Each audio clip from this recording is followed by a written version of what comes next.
നേര് മാത്രം ചെയ്തിട്ടും തനിക്കെല്ലാം നഷ്ടമാകുന്നുവെന്ന തിരിച്ചറിവിൽ അവന്റെ ശക്തി ചോരും. അവൻ നൊന്ത് കരയും. അവന്റെ ഹൃദയം പിടയും. അവന്റെ ആശ നശിക്കും. ശരിയായ യുദ്ധങ്ങളിൽ ആ കയ്യൊപ്പുണ്ട്. ഒറ്റയായ പോരാളികൾ ആ കയ്യിലെ ആയുധങ്ങളാണ്. എന്തുകൊണ്ടാണ് ദൈവത്തിന്റെ പോരാളികൾ തോറ്റുകൊണ്ട് തുടങ്ങുന്നതെന്നറിയാമോ?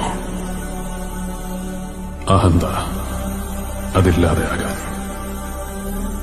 അഹന്തയില്ലാത്ത ഉടൽ പൊള്ളുന്ന ആല പോലെയാണ്. ആ ആലയിലെ ദിവ്യശക്തിയുടെ ഒഴുക്കിനൊഴുകി നിറയാനാകൂ. അങ്ങനെ നിറഞ്ഞാലേ അതൊരു ജീവിക്കുന്ന ആയുധമാകും. വജ്രായുധം.